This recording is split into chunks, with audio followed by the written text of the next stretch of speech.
Nos fortalecemos reflexionando sobre nuestras prácticas. Estos 4 días de octubre, quienes conformamos el equipo de educación especial, nos reunimos para celebrar. Al decir de Paulo Freire, recordando el centenario de su nacimiento, mientras enseño continúo buscando, indagando. Enseño porque busco, porque indagué, porque indago y me indago. Investigo para comprobar, intervenir, educar y me educo. Por ello celebramos encontrarnos para conocernos y dar a conocer nuestras prácticas, abriendo modos de intervención, conversando entre docentes, abriendo nuevos interrogantes, porque así nos seguimos transformando. Buenas tardes a todos. Voy a presentar la mesa número 5, ESI, Desafíos en las prácticas pedagógicas con adolescentes, jóvenes y adultos. La educación sexual integral implica una serie de desafíos pedagógicos que impactan de manera directa en las biografías y trayectorias educativas de adolescentes, jóvenes y adultos. En clave de derechos, resulta fundamental promover en las prácticas de enseñanza condiciones de igualdad y respeto por las diferencias con el objetivo de impulsar la formación permanente y una mejora de los niveles de aprendizaje desde la construcción de saberes y capacidades vinculadas a las interacciones humanas, la autonomía, el desarrollo personal y social, de acuerdo a los lineamientos curriculares de la ESI para la modalidad. Los expositores que nos acompañan son Miranda Gómez Martín, coordinadora del equipo ESI de la Escuela de Maestros. Carolina Piva, maestra de grado de la Escuela Integral Interdisciplinaria 8 y licenciada en Psicopedagogía. Jessica Kirko, maestra de grado de la Escuela Integral Interdisciplinaria 8 y también licenciada en Psicopedagogía. Sonia Fernández Suárez, maestra de grado de la Escuela Hospitalaria número 3 y Liliana Sardá, ACDM, se desempeña en la zona 3. Le doy la palabra a Miranda. Hola, ¿qué tal? Buenas tardes. Bueno, González Martínez, mi apellido. Perdón. No pasa nada. Bueno, agradecer muchísimo la invitación, más que nada decir que esta mesa nos tocó en un día muy especial también, ¿no? Que son los 15 años de sancionada la Ley Nacional de Educación Sexual Integral, así que bueno, es una ocasión importante. Dentro de algunos días se van a cumplir también los 15 años de la ley de ESI de nuestra ciudad autónoma de Buenos Aires.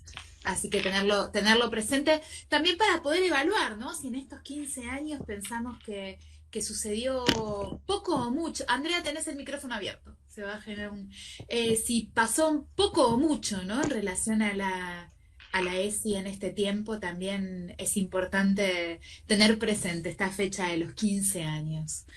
Así que bueno, para mí falta un montonazo, pero también han sucedido muchísimas cosas, ¿no? Se ha puesto en movimiento un proceso que ya no tiene marcha atrás. Y me parece que esto es algo que tenemos que reconocer, aun cuando podamos señalar todo lo que queda por hacer. Y en ese sentido me parece también muy importante traerlo. Me parece que hay compañeras docentes que van a estar trayendo experiencias, ¿no? y ponencias reflexivas más que interesantes. Yo solo quería traer un par de ideas para compartir que tienen que ver con por ahí lo que hacemos, ¿no? Desde el equipo de educación sexual integral, cuando acompañamos, bueno, cuáles son los nudos o los focos en los que vemos más necesidad de intervenir y de acompañar, ¿no? ¿Cuáles son esos, no quiero decir problemas, pero esos nudos problemáticos que suelen acompañar, ¿no? A la educación especial y más que nada que suelen acompañar el proceso, ¿no? de pensar la sexualidad en relación a personas con discapacidad. Y entonces ahí me quería enfocar un poco. Para eso traigo mínimamente una serie de situaciones que las mismas y los mismos docentes de diferentes escuelas especiales nos fueron compartiendo. Por ejemplo, un estudiante que llega con un moretón en el brazo, una docente le pregunta, ¿qué te pasó? El médico me pinchó. ¿Y te pinchó para qué? Para que no tenga bebés.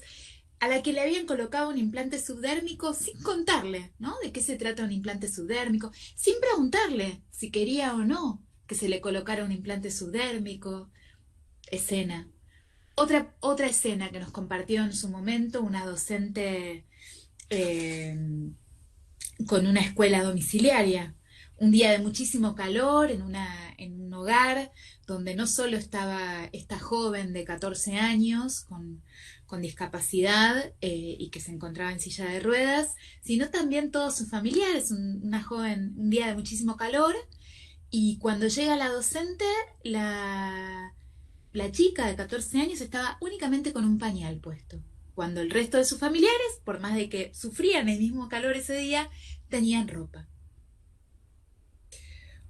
Otra escena en donde una directiva nos cuenta que está trabajando mucho con un papá porque su hijo adolescente, su hijo de 16 años, tiene una discapacidad intelectual y el papá parece que le entra al baño cada vez que el chico se está duchando para ver si se lavó bien o no la cabeza. Digo, son pequeñas escenas, pero que nos hablan un poco, ¿no?, de esta situación. Y en este sentido, todas nosotras compartimos, ¿no?, un enfoque social de la discapacidad frente a aquel enfoque más médico de la discapacidad. Y sin embargo, por más de que desde el sistema educativo tengamos este enfoque, en la práctica muchísimas veces sigue muy presente el paradigma, ¿no?, del modelo médico hegemónico en relación a la discapacidad. Y en este sentido también hay una sobredeterminación de aquella discapacidad que una persona puede llegar a tener.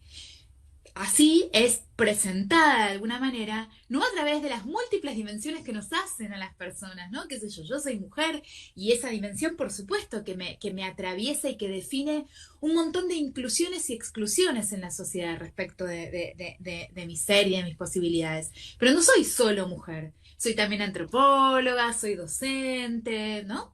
Bueno, esto mismo, esto que podemos llamar interseccionalidad también, que tiene que ver con una situación también de clase, de nacionalidades, etcétera, es algo que también tenemos que introducir cuando estamos pensando la situación de personas con discapacidad, que muchísimas veces, con estos paradigmas imperantes, ¿no?, son presentadas en únicos términos de su discapacidad.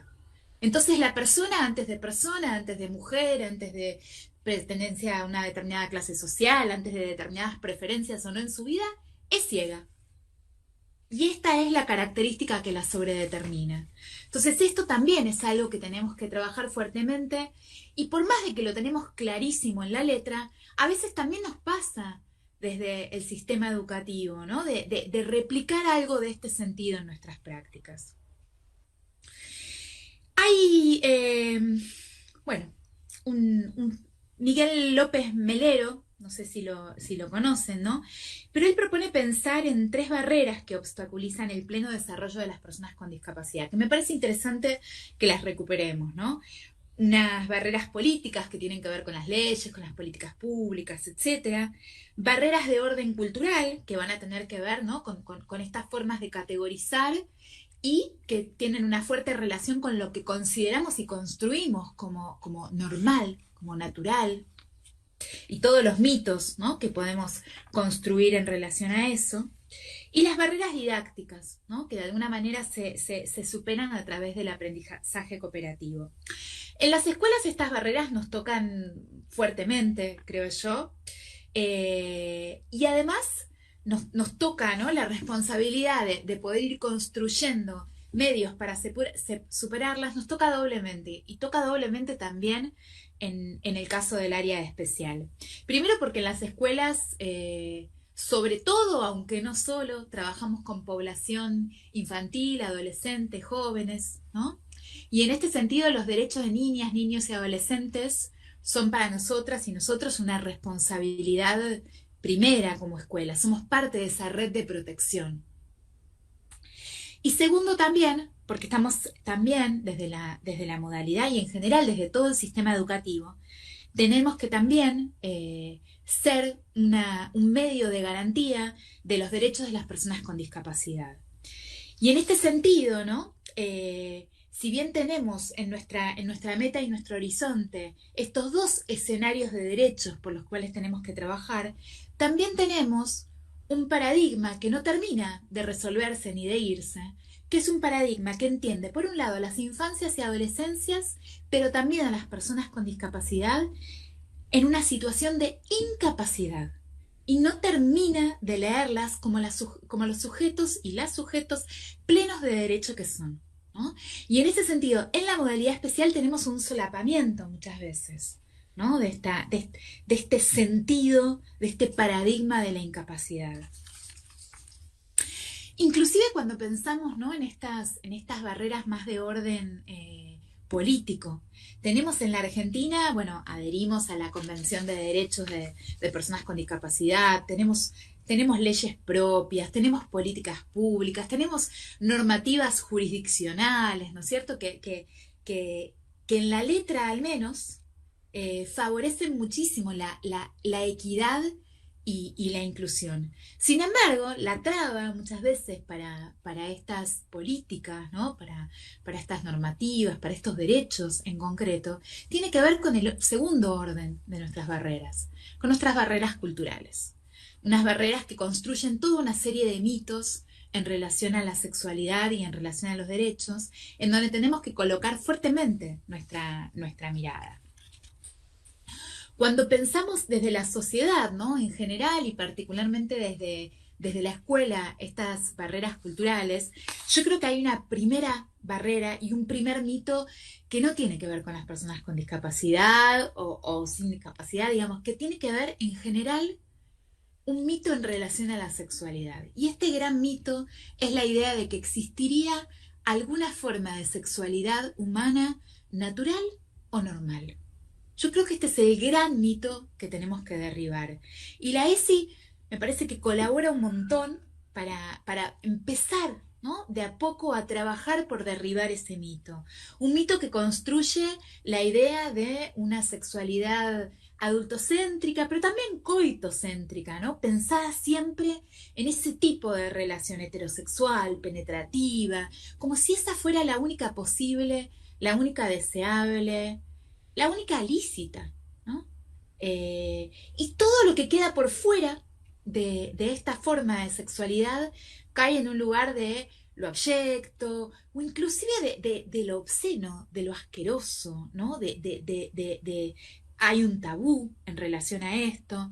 Y entonces me parece que este es el enorme mito. Y para esto, digo, todas y todos tenemos que trabajar para poder mirar también lo propio, para poder encontrar lo diverso, ¿no? Y lo diverso y diversas que somos sexualmente hablando cada una de las personas. Me parece que este es un primer ejercicio y que la ESI es fundamental para esto. Que una vez que empezamos, ni siquiera digo derribando, porque no creo, pero empezamos aunque sea a tener este ejercicio reflexivo sobre nuestra propia sexualidad y sobre desanudar la idea de sexualidad humana como algo natural, ¿no? Y por lo tanto reconocer que no hay una normalidad en la sexualidad humana, podemos empezar a trabajar por derribar un montón de otros mitos que funcionan como barrera para el acceso a los plenos derechos de todos los niños, niñas, adolescentes, jóvenes, pero particularmente también de aquellas y aquellos que tienen alguna discapacidad. Y entonces en este sentido me parece que este es el mito fundante, ¿no? Y que en relación a este mito fundante también se construyen todo el resto de los mitos. Entonces cuando pensamos en esa sexualidad única, válida, ¿no? Como adultocéntrica, con fines reproductivos, coitocéntrica, y van quedando todas estas otras formas de sexualidad por fuera, también aparece otro paradigma que se le suma, ¿no? Y que todos ellos, de alguna manera, están relacionados con aquel modelo médico hegemónico que tiene que ver con el paradigma de una sociedad capacitante, ¿no? en donde no hay lugar para otras formas, ¿no? de corporalidades, para otras formas de vivir la sexualidad. Y ahí me parece que funcionan una serie de mitos que tenemos que, desde la escuela, ¿no? Volver a traer, volver a pensar con nuestras y nuestros compañeros docentes, pero también pensar conjuntamente con las familias. Tenemos que reconocer que la escuela es un sistema educativo que no trabaja solamente con los sujetos educativos, ¿no? Que asisten a la misma, sino que necesariamente cualquier escuela trabaja también con la familia de este alumno, de esta alumna, de este alumne, ¿no? Con el que coexistimos cotidianamente.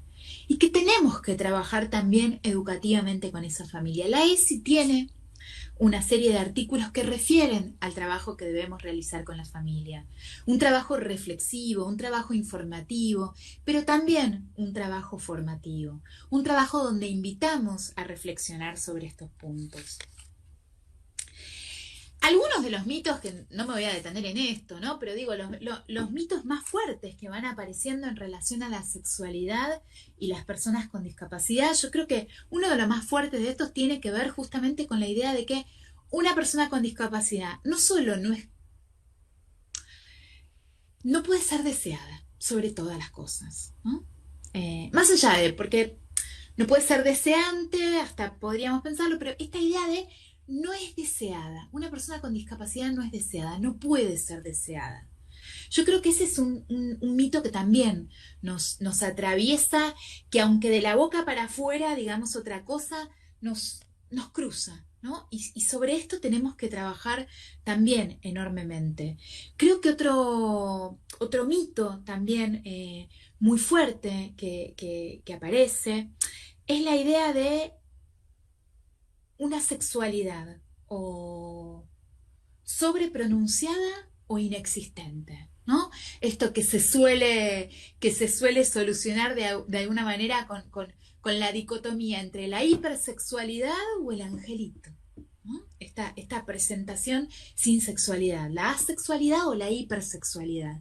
Y ahí nuevamente pensar en todas y en todos nosotros, ¿no? Y pensar en la sexualidad humana. La sexualidad humana, decíamos, no hay una sexualidad natural, ¿no?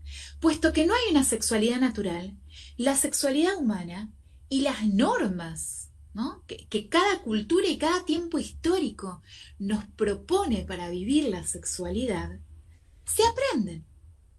A un niño, a una niña, ¿no? Le enseñamos cuáles son los espacios en los que puede o no tener un contacto autoerótico con su cuerpo.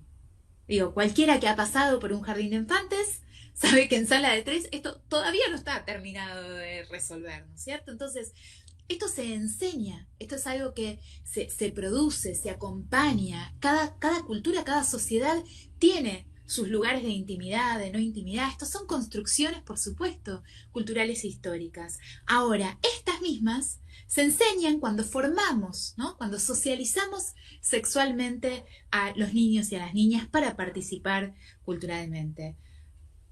Cuando decidimos que un niño o una niña con discapacidad no va a tener capacidad para esto, y entonces resolvemos no enseñar ciertas cuestiones, es el momento en que hemos perdido para siempre, ¿no? Esto que se reconoce como hipersexual no es más que la falta de tiempo y dedicación para enseñar lo que nuestra cultura entiende como límites de lo que puede o no producirse públicamente, ¿no? Esto que enseñamos en determinados momentos de vida.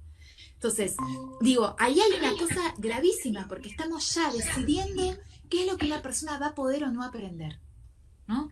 Y esto que sucede con la sexualidad y con el autoerotismo, sucede con un montón de otras cuestiones, ¿no? Y esto nos lleva a otra cuestión fundamental y que, insisto, nuevamente, me parece que no tiene solamente que ver con las personas con discapacidad o sin discapacidad, es algo que cruza a la educación y que cruza al crecimiento, a la formación, a la crianza, que es un lugar de la autonomía. ¿Cuál es el rol de la escuela en relación a la autonomía? ¿Cuál es la importancia de la autonomía? Y nuevamente, ¿nacemos capaces de autonomía? nacemos con autonomía. Todas las personas, ¿no? Nacemos con capacidad de desarrollar la autonomía. Ahora, la forma en que desarrollemos esta autonomía necesariamente va a estar relacionada con lo que se nos propone, estimula, enseña desde el contexto en el que vamos creciendo. Un niño, una niña, en quien no se estimula la autonomía, es un niño o una niña que no va a desarrollarse como persona autónoma, ¿sí? Y esto no va a ser un problema para la familia que lo tiene que acompañar. Va a ser una vulneración de derechos para el niño, la niña, adolescente, joven, que no va a tener las herramientas para poder decidir autónomamente sobre su cuerpo, sobre sus derechos y sobre su sexualidad. Entonces, la escuela acá me parece que tiene un lugar fundamental. Muchísimas veces para algunas familias es muy complejo este lugar de la autonomía, porque vienen de paradigmas más antiguos, porque sienten temor de lo que pueda o no suceder con su hijo o hija. Entonces, el lugar de la escuela para estimular esta autonomía, ¿no? Para fomentarla, para desarrollarla y a la vez para tener estos espacios formativos con la familia, me parece crucial. Me parece que acá hay un punto en relación a la sexualidad que necesariamente tenemos que trabajar conjuntamente con estas familias. No sé cómo estoy de tiempo, no quiero, sé que empezamos como medio tarde, pero me parece que este nudo, ¿no? de la autonomía es, si se quiere, este engranaje fundamental en el que tenemos que trabajar.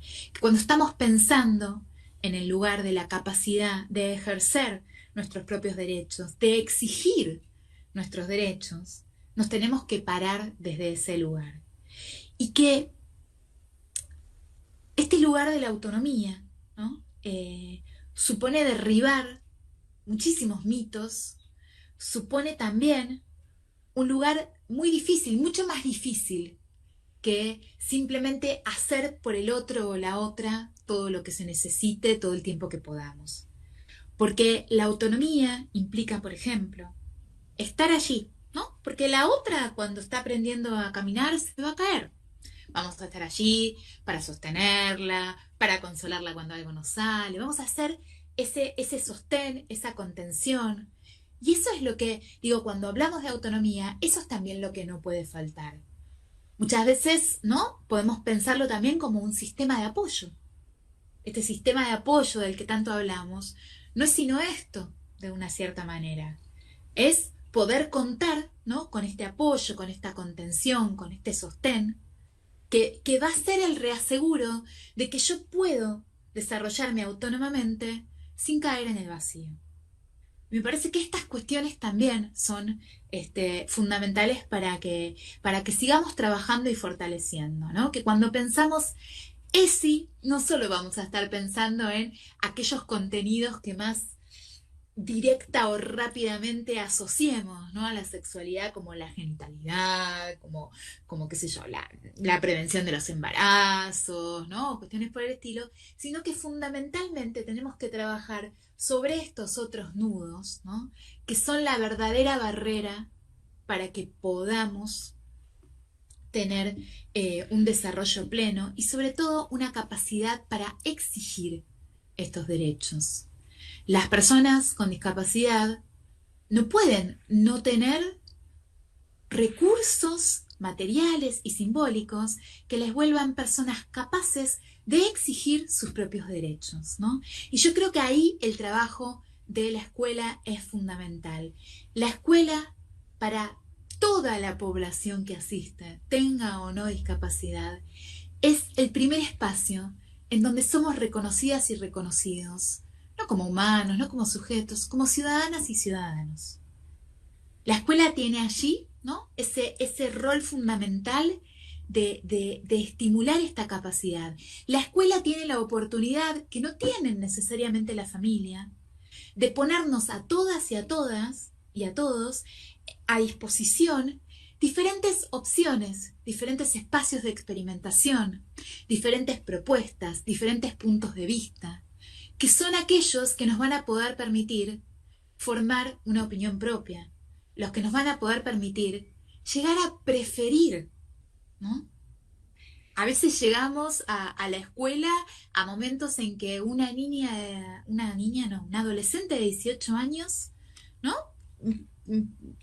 Supuestamente a razón de que tiene, por ejemplo, una discapacidad intelectual, no elige su ropa y no es capaz de preferir una ropa que otra. Fíjense la vulneración de derechos que allí están sucediendo. Y no una vulneración de derechos porque alguien esté disfrutando de vulnerarlos, ¿no? Sino simplemente por desconocimiento, por pensar que esto es una forma de proteger, ¿no? ¿Cuántas, y lo tomo en femenino porque la mayoría son mujeres, cuántas jóvenes llegan a los 20 años, 21 años, 22, sin su certificado de discapacidad, que las habilitaría, ¿no?, a contar con una serie de recursos que pueden ser fundamentales en el desarrollo de sus propios derechos? Y por las familias, esto no es vivido ni pensado, ¿no es cierto?, como una traba o como un mal que le quieren hacer a esa joven, sino por el contrario, bueno, pero no lo necesitamos, ¿para qué lo vamos? Pero no es un derecho de las familias, es un derecho de la joven.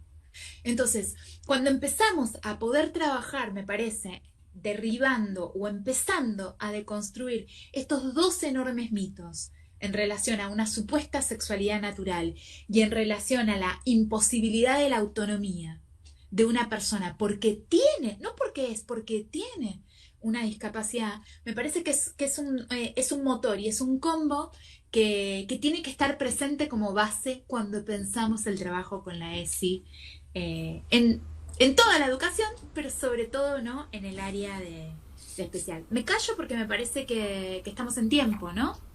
Muchas gracias, cosas, Miranda. pero bueno, quedarán para otro momento. Tus aportes nos dejan gusto a poco, pero son espacios de conversatorio que van a continuar seguramente en otros momentos. Todo el año es el año de trabajar la ESI porque somos humanos y la ESI forma parte de nuestra esencia. Así que muchísimas gracias, Miranda. Ahora damos paso a Carolina Piva, maestra de grado Escuela Interdisciplinaria número 8, licenciada en Psicopedagogía, y a Jessica Kirko, maestra también de la misma escuela, Escuela Integral Interdisciplinaria 8, también licenciada en Psicopedagogía, que nos van a presentar el proyecto realizado en la escuela con los alumnos. Adelante, Carolina y Jessica. Bueno, primero buenas tardes, gracias Miranda, hermoso lo que presentaste, y para seguir pensando, y mientras vos hablabas, íbamos acá como también sacando conclusiones de nuestro quehacer. Bueno, primero brevemente comentarles que formamos parte de la Escuela Integral Interdisciplinaria número 8, que nuestro modo de trabajo tiene que ver con acompañar las trayectorias particulares de los y las estudiantes. Trabajamos con niños desde 5 años hasta 15. Como acá la propuesta tiene que ver con adolescencia y jóvenes, vamos a hacer como un recorte sobre esa parte de la población, pero en general estamos todos y todas incluidas en esta mirada, ¿no? Bueno, nosotros formamos parte del equipo de referentes ESI, junto a Liliana Fuentes, que es la maestra psicóloga, y a Roxana Quiroga, que es la vicedirectora de la escuela. Así que como tal, lo primero que hacemos es pensar material para ofrecerle a nuestras compañeras, y en función de eso, cada docente hace un recorte acorde a la característica de su grupo. Así como aspecto formal, nuestro proyecto ESI está pensado desde el proyecto escuela, y con la mayor mirada en lo que tiene que ver la comunicación. Y yo pensaba en esto de las barreras que decía Miranda, que es fundamental poner el énfasis en esto. Entonces tenemos 3 momentos. Uno que es la jornada ESI propiamente dicha, nosotros nos vamos a basar en el eje de vínculos saludables, y después hay 2 momentos más que atraviesan transversalmente la ESI, que esto lo va a contar mi compañera Carolina es el proyecto del que formamos parte de Hacelo Corto y el proyecto de radio, que es una iniciativa propia de la escuela. En relación a los vínculos saludables, hay una instancia de trabajo dentro del aula y luego otro fuera del aula. Que este año le dimos como un corte más artístico, porque pensamos que, bueno, justamente en relación a las barreras, muchas veces en las escuelas nos volvemos un poco moralizantes o nos quedamos centrados en eso, ¿no? Lo que está bien, lo que está mal, que sí, que no. Digo, los y las estudiantes saben qué contestar, saben qué tienen que decir y que quisimos correr el eje de ahí, por eso le dimos como una vueltita artística a este momento. Entonces hay un trabajo dentro del aula y otro fuera. En los chicos más grandes y chicas más grandes estuvieron trabajando, releyendo algunos mensajes de WhatsApp que daban lugar a una relectura y a una mirada más crítica, a canciones que están naturalizadas algunas letras, y las estuvieron reviendo y repensando sobre algunos videos. De todo eso fue quedando un registro que queda en el patio porque es el lugar donde transitamos todos y todas.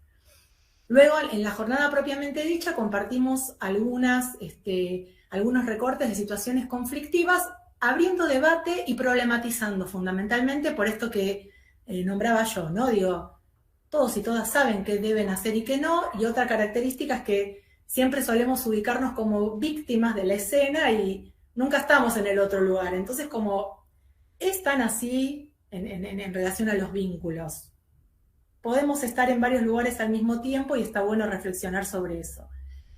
Luego hicimos una segunda parte donde propusimos hacer un collage grupal, esto para que no quedara tan detenido todo en la palabra, que aparte suelen tenerlo en general los y las mismas estudiantes, ¿no?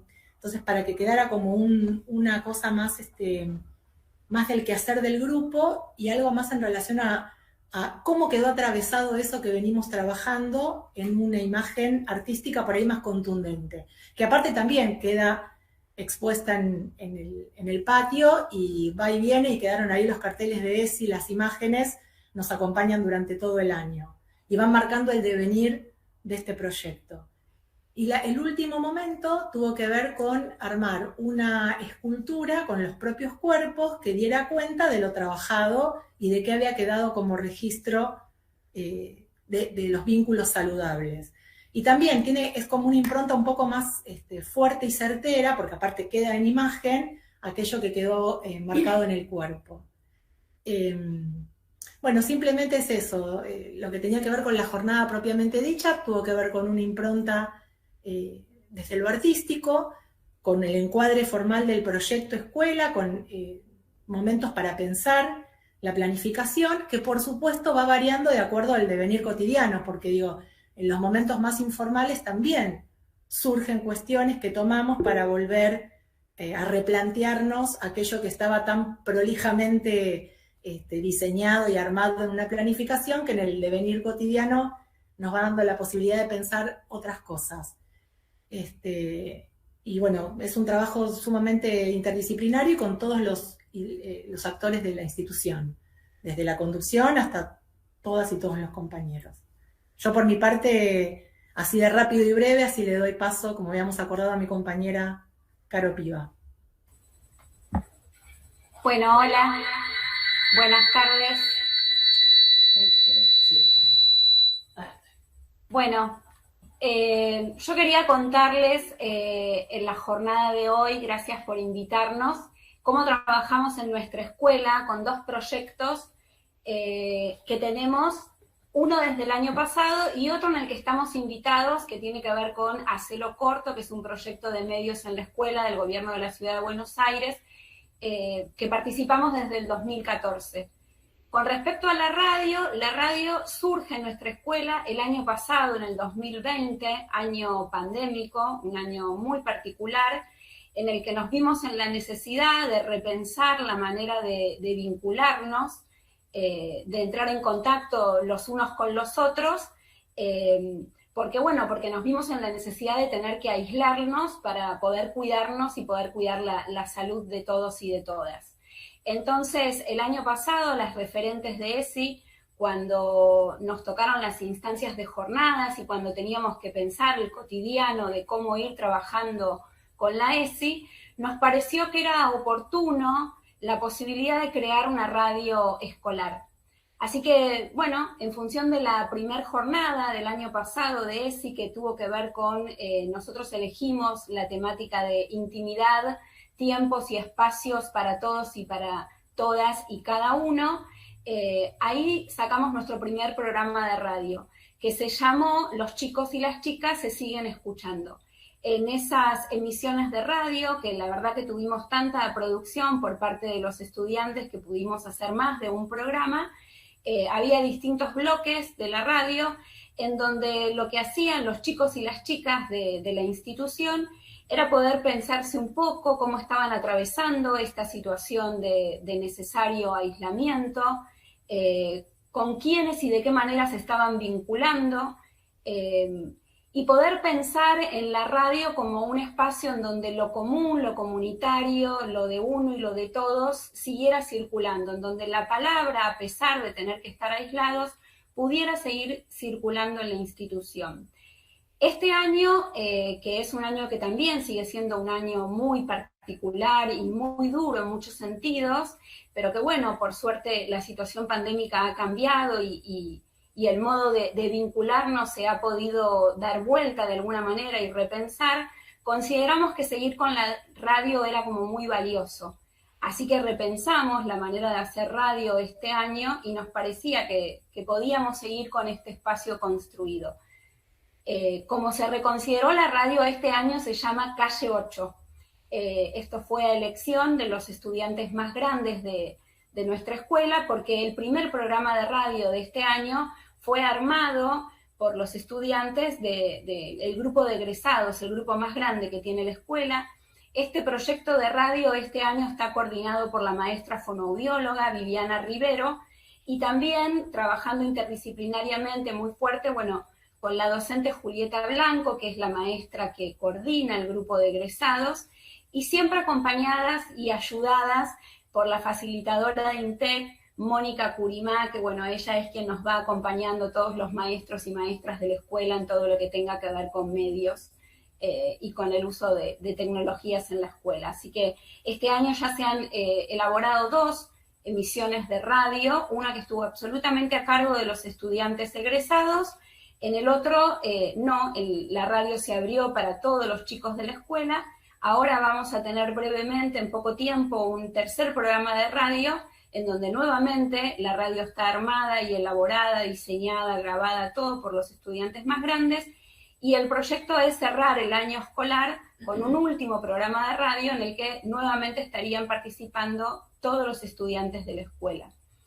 El otro proyecto que tenemos en nuestro colegio es esta participación en la que se nos invita, que tiene que ver con Hacelo Corto, en donde en el 19, por ejemplo, el grupo de egresados del turno tarde, a cargo de sus docentes Daniela Caicials y Cintia López Azurduy, acompañadas, asesoradas siempre por Graciela de Luca, que es quien viene desde medios en la escuela a coordinar este proyecto y con quien tenemos el gusto de poder seguir trabajando y aprendiendo, hicieron un corto que se llamó Por Ni Una Más, en donde los chicos de egresados de ese grupo pudieron repensarse y a partir de propias reflexiones pensar en cuestiones de género, diversidad de género, respeto por la diversidad de género.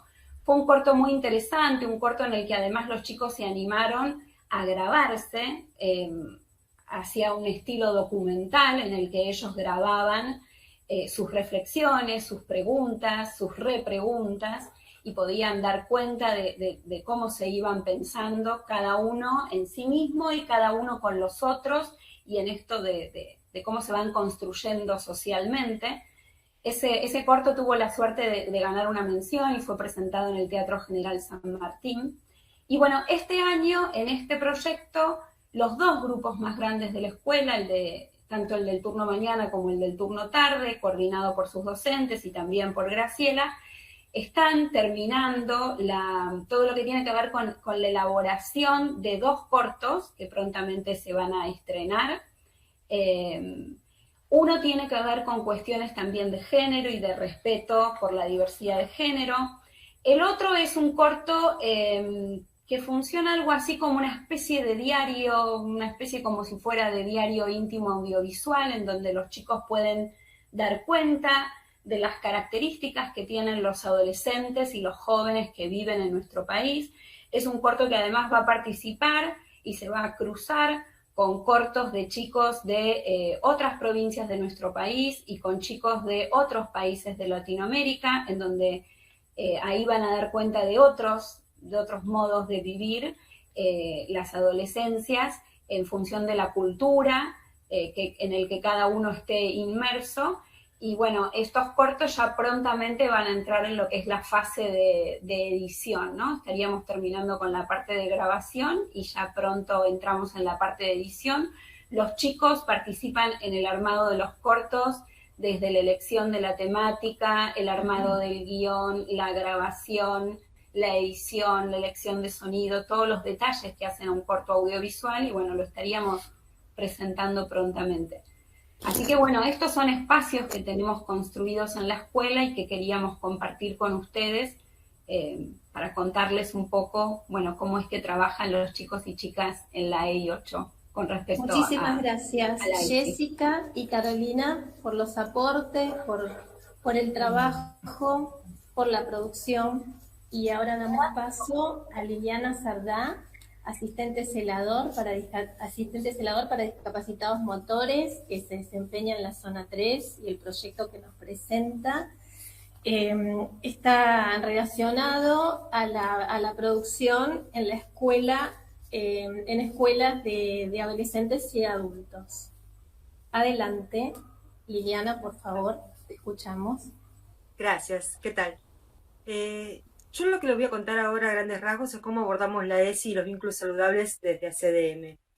Y lo hacemos desde la corporalidad. Tomamos al cuerpo como expresión y desarrollo de las necesidades básicas y a la salud desde una dimensión integral. Y acá surge una primera pregunta. ¿Es el biológico el único eje que atraviesa la corporalidad? En esta oportunidad les vamos a mostrar dos experiencias que se llevaron a cabo en escuelas distintas, pero bajo una misma temática. Ambas experiencias tratan de la higiene y fueron pensadas porque al retornar a la escuela, después de la pandemia, se habían perdido algunos hábitos. La primera experiencia abarca la higiene colectiva y el cuidado del cuerpo, tanto propio como el del otro. Y también la señalización de espacios comunes y privados. Fue realizada en la Escuela Integral número 22 del Distrito Tercero, con la participación de los ACDM Nadia Teso, Raúl Navarro y Luciano Nardi. En primer lugar, ellos comenzaron hablando sobre el COVID y sobre la higiene.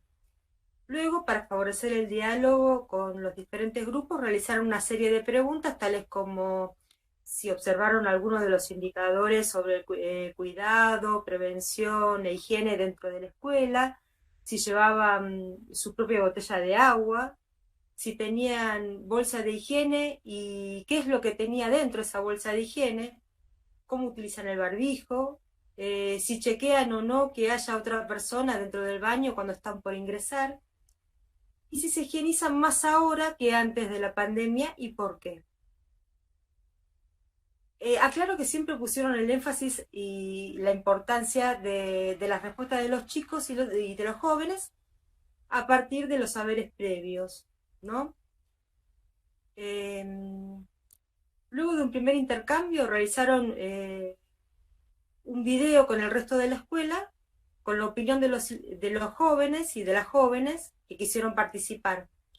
Y un paso siguiente fue elegir con los mismos chicos y las chicas pictogramas para la señalización de los espacios. Para la difusión pudieron articular con el taller de radio que es del turno mañana. La segunda experiencia abarca la higiene general y la higiene menstrual en particular. Y la llevó a cabo la CDM Lila Marcos en la Escuela Especial número 9 del Distrito Sexto, con los mismos parámetros que en la Escuela 22. En un primer momento seleccionaron las imágenes que abarcan el lavado y secado de manos, cepillado de dientes, el lavado de la cara, el uso del papel higiénico, una correcta colocación de la toallita higiénica y también el uso del recipiente de residuos para tirar los desechos. Todas las imágenes fueron y son trabajadas a diario en lo cotidiano. La idea es reforzar la importancia de la autonomía en cada alumno y alumna, y para que los chicos puedan apoyarse en estas imágenes y reforzar las pautas de higiene establecidas al tiempo que se incorporan nuevas. Algo que no se ve en el video y que yo no dije hasta ahora, es que muchas veces en las prácticas de higiene trabajamos con la desnudez del otro. Y esto atañe a su intimidad. Siempre pedimos permiso de una manera respetuosa y en un marco de afectividad, pero hay un margen muy estrecho entre ayudar al otro e irrumpir en esa intimidad. Por eso retomamos la pregunta del principio. ¿Es el biológico el único eje que atraviesa la corporalidad? En toda noción, sí, como toda noción en realidad, el concepto de cuerpo con discapacidad es el resultado de un proceso histórico. Los sistemas sociales construyen cuerpos y las niñas, los jóvenes, los niños y los adultos en razón de estos sistemas y de sus trayectorias biográficas construyen subjetividades marcadas por la interacción de estas variables. Tal vez tengamos que diferenciar primero cuerpo e imagen corporal de corporalidad, aunque de una manera simple, porque si no podríamos estar hablando días. El cuerpo básicamente es tomado desde un lugar funcional y anatómico. La mirada está puesta exclusivamente en la imagen de ese cuerpo, solamente ahí. Y la corporalidad, por otro lado, comprende el cuerpo como algo más que un ente biológico, anatómico o funcional. Y puede visualizar las diferentes mediaciones y determinaciones que construyen la corporalidad de un ser singular. Pero nosotros somos cuerpo biológico y también somos cuerpo subjetivo. Y entender al cuerpo desde una posición fragmentada solo desde lo biológico no permite entender al cuerpo en un entramado de las construcciones sociales. Es a través del cuerpo biológico que existimos, sí. Es imposible separar lo anatómico. Sin el cuerpo anatómico funcional no existimos en la base de lo que es la existencia. Pero esa existencia se vuelve corporalidad en la intervención social. La corporalidad hace referencia a la totalidad de un cuerpo que siente, piensa y hace. Ahora bien, ya dijimos entonces que abordamos la ESI desde la corporalidad. ¿A qué nos estaremos refiriendo cuando decimos que hay una línea muy finita que separa el trabajo desde la corporalidad con la invasión? Sin duda, por mi parte, me refiero a que es menester lograr la mayor autonomía posible. Un poco lo habló Miranda ya, ¿no? Esto también hace la corporalidad, porque en tanto mayor es la autonomía, menor es la dependencia. Muchas veces, en el afán de cuidar y ayudar al otro, caemos en la sobreprotección. La sociedad en general y la familia en particular, e incluso, tal vez hasta podría decir que algunos docentes y ACDM arrastran algunos preconceptos que están muy arraigados, considerando a los y las jóvenes con discapacidad como niños eternos. Por ende no se les reconocen necesidades propias y creen que las y los jóvenes con discapacidad no pueden solos. Por supuesto que esto no es por una desconsideración consciente, sino que es a nivel inconsciente, porque la necesidad de proveer, de proteger, de guiar y de ayudar al otro se convierten en sobreprotectores a punto tal de caer muchas veces en la castración. El tema es que estos preconceptos se terminan convirtiendo en conceptos propiamente dichos, que generan prácticas sociales y culturales totalmente discriminatorias que afectan directamente la subjetividad de nuestros alumnos y alumnas. y se invisibiliza a los jóvenes con discapacidad por ausencia de un reconocimiento recíproco y esto ocasiona una vulneración de sus libertades, como dijo antes Miranda, ¿no?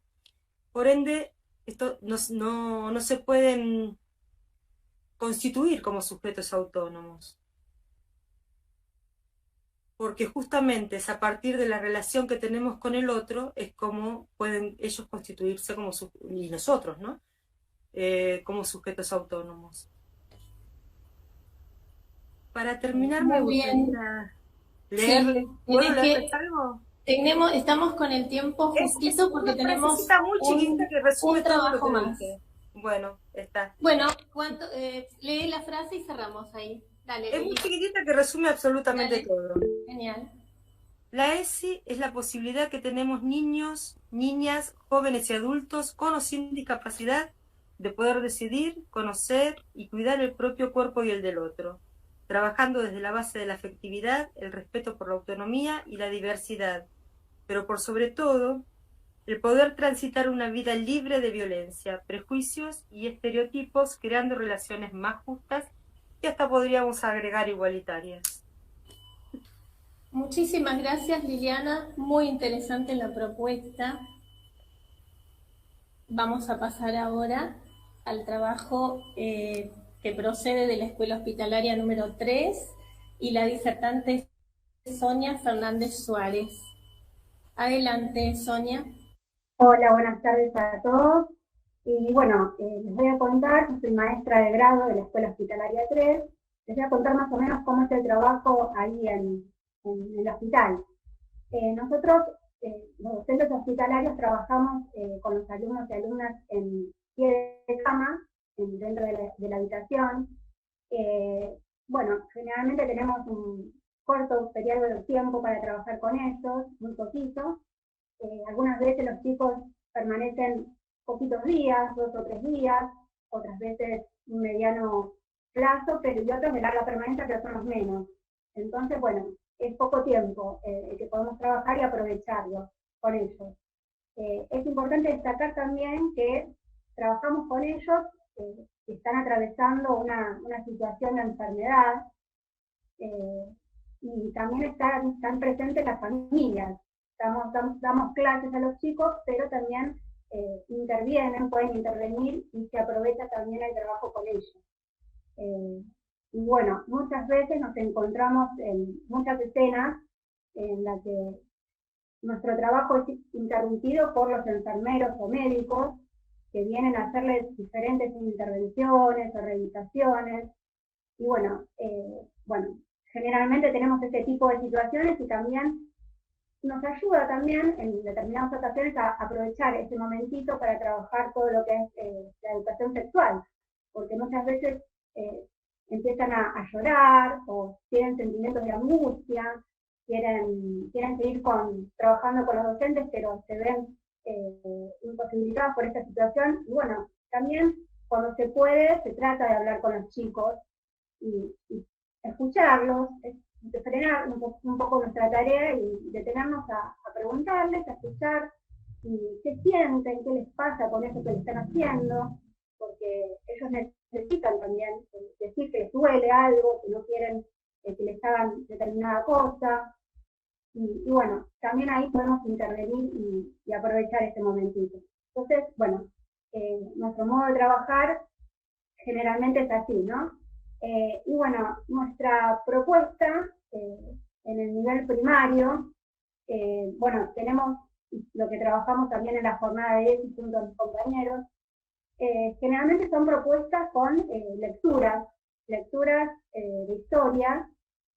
Primero definimos los propósitos, que bueno, lo que queremos y pretendemos es que los alumnos puedan expresarse, que desarrollen las competencias para que puedan verbalizar todos los sentimientos que tienen, todas las emociones que les surgen, o las necesidades, ¿sí? Bueno, nuestra tarea es promover la educación en valores y actitudes, ¿sí? Para que ellos puedan fortalecer Y el eje que también elegimos, como las chicas anteriores, elegimos los vínculos saludables para trabajar en las propuestas. Entonces, bueno, los contenidos que nos enfocamos son la empatía, la solidaridad, trabajar esto del respeto a la intimidad, a la propia y la ajena. Muchas veces se dan situaciones en las que estamos trabajando y el niño o la niña quiere ir al baño, entonces se da una situación de que el papá o la mamá, estando en presencia de los docentes, quieren llevar al nene al baño y por ahí están medio desnuditos o no se dan cuenta de que estamos presentes nosotros, y bueno, nosotros tenemos que plantear esto de retirarnos un poco para respetar la privacidad de ellos y hacerles un poco entender esto, porque una vez no se dan cuenta, o bueno, hay que llamar un poco la atención de eso, y reforzar esto de la privacidad y el respeto por el cuerpo, el respeto por la vida, y bueno, en base a estos contenidos y estos propósitos que nos proponemos, nosotros trabajamos particularmente esta lectura es un cuento que les cuento brevemente cómo se llama El calor de la familia. En el nivel primario, bueno, trabajamos esta historia que se trata de animales, les cuento brevemente cómo es, que transcurre en un invierno, y bueno, esta familia de animales de diversas especies necesitan sobrevivir y buscar el calor para pasar el invierno y vivir, ¿no es cierto? Entonces, bueno, deciden como solución unirse, agruparse, pero bueno, en este juntarse y estar pegados por las características de los animales, de las diferencias, de los aspectos corporales o físicos, empiezan a lastimarse, a rasparse, pincharse, y bueno, empiezan a estorbarse entre todos si están juntos. Entonces, lo que deciden es, como solución, alejarse. Se alejan, y bueno, esto lleva a que, bueno, empiezan a extrañar, empiezan a sentir frío, necesitan el calor y no lo tienen. Entonces, bueno, esto reflexionamos con los chicos en la historia, y bueno, finalmente deciden como objetivo juntarse de nuevo. ¿Por qué? Para lograr vivir, porque necesitan el calor.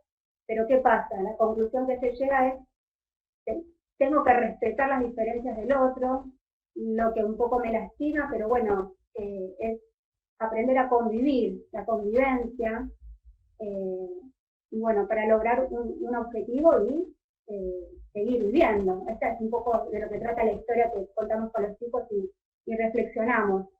Y bueno, a partir de la historia, de la lectura de estos cuentos, bueno, debatimos, comentamos, reflexionamos qué son los vínculos, qué es para ellos los vínculos, cuáles son las características de un vínculo saludable, cuáles no.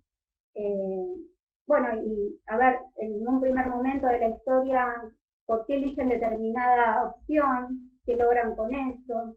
¿En qué los perjudica eso? Y finalmente, ¿por qué deciden hacer otra cosa y toman otra elección? Bueno, un poquito debatir y pensar y reflexionar sobre todas esas cuestiones que, bueno, que son valores que se buscan desarrollar y favorecer los vínculos, pero saludables, ¿no es cierto? Positivos para que nos ayuden a crecer y desarrollarnos. Bueno, una vez que trabajamos con los chicos esta lectura y después de un intercambio, que en lo posible también participen las familias, ya que están presentes, bueno, se les pide a los chicos que escriban palabras en papeles de colores, palabras que se relacionen con los vínculos saludables, que pueden ser unión, solidaridad, compañerismo, respeto, amor.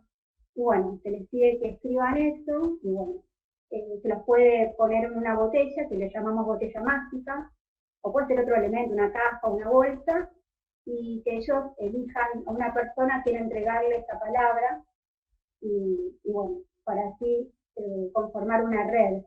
También lo que nos dice es que es importante también, y trabajamos en red, creando redes junto a las familias, que están ahí involucradas también y presentes, y con el personal de salud, que también está presente. Muchas veces interviene y ayuda también a nuestra tarea. comentando cosas, conversando. En este momento también es valioso y enriquecedor que todos formemos y colaboremos en esta tarea, que es un trabajo colaborativo y en red. Y bueno, todo suma y enriquece el trabajo con los alumnos y alumnas para formarlos en este tema como ciudadanos, con este derecho que ellos tienen de la educación sexual integral, y que ahí está muy presente, ya que interviene el cuerpo, los sentimientos, las emociones que les surgen espontáneamente. En este momento lo aprovechamos muchísimo. Siempre que se puede ir respetando los límites, ¿no es cierto? No en todas las ocasiones podemos intervenir, pero cuando lo podemos hacer es muy enriquecedor para nuestro trabajo. Así que bueno, es contarle un poquito de qué manera trabajamos. Esta es una de las propuestas para el nivel primario.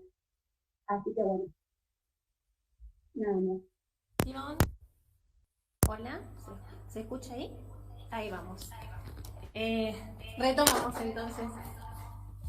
Decía de los conceptos muy potentes que hemos escuchado en este espacio sobre cuál es el lugar de la escuela para la construcción de la autonomía de las personas con discapacidad, la autonomía, la autodeterminación, la posibilidad de que ejerzan los derechos que los asisten, la importancia de la comunicación, poner palabras a lo que sucede, la producción, el arte, todas las formas de manifestación artísticas ayudan a que los niños y jóvenes, adolescentes y adultos puedan expresar lo que les sucede, puedan expresar preguntas, puedan expresar sus miedos, sus ansiedades, sus certezas, y se pueda lograr un diálogo.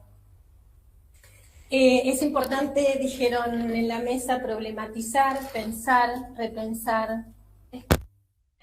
Cerramos entonces con los últimos conceptos importantes, que no me los quiero perder como síntesis de todo lo que se habló acá. La importancia de que los alumnos puedan pensar, repensar, escuchar. Los docentes tenemos que ejercer esa función de escucha para saber y para interpretar qué es lo que el otro nos quiere preguntar.